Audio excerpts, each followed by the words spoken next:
This is a Ruger Mini 30 like mine. This do-it-yourself accuracy tune-up also applies to the Mini 14. These Ruger rifles are very well made and really popular, but they're notoriously inaccurate. Maybe that's because they use the old Garand action, or I hear there's vibrations through the barrel, but frankly, I don't care.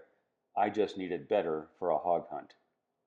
So I took mine to an indoor bench rest range to tune it up for the cheap Russian bullets I would plan to use, and it was just awful.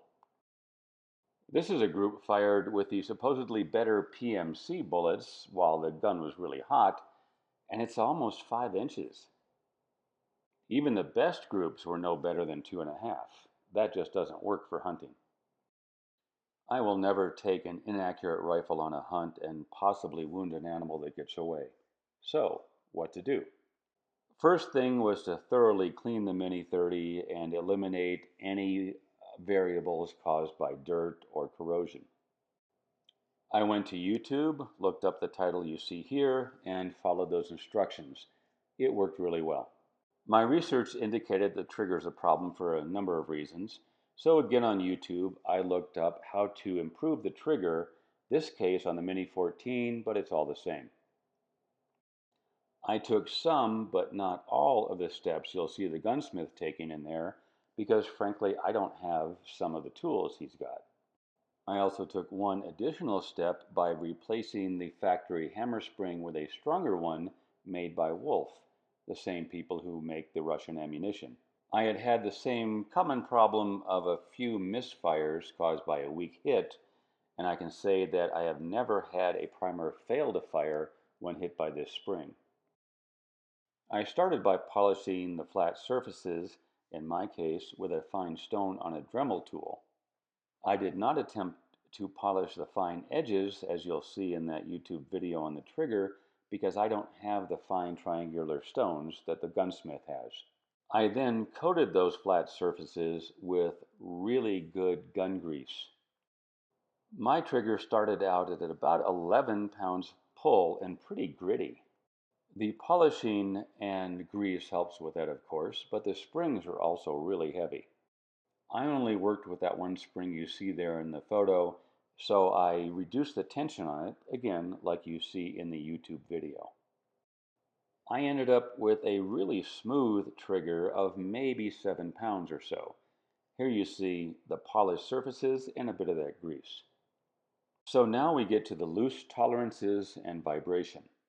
My Mini 30 has the plastic stock like you can see, and it really wasn't fit all that well into the stock. It wiggled a bit. This rifle cost $500 out of a pawn shop years ago and simply is not worth a good glass bedding job.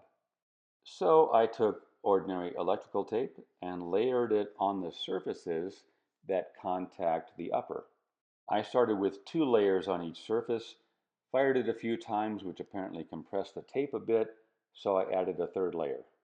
Now we get to the muzzle end. That really took a whole lot more work than I expected.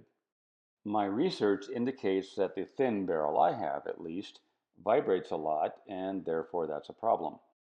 So I bought this rubber dampener off the internet thinking, well, okay, that'll take care of vibration.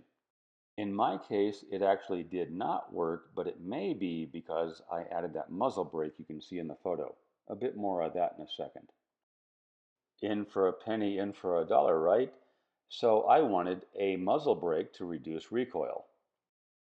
I found the old school gun shop you see there in the link and discovered that they make custom muzzle brakes. That specifically means they hand make each muzzle brake out of a blank to match your barrel. Commercial muzzle brakes may work just as well, but since I had to have the barrel threaded to fit any of them anyway, I went with this option. So, how did that all work out? Well, I took the reworked rifle back to that same indoor bench rest range and tried it with these bullets. I'll take different soft point bullets to hunt, so I use these basically to sight in the scope and to see kinda how they grouped. I have to say that I was a bit surprised they grouped right at 1 inch. Now remember, this is the cheap 30-cent Russian stuff with steel cases. So I walked the scope into the center with these Brown Bear soft points I plan to use. By this time, the barrel was really hot. And here's what it did. The last group with, again, cheap Russian stuff was right at 1 inch and right in the center. So I stopped there. I'm done.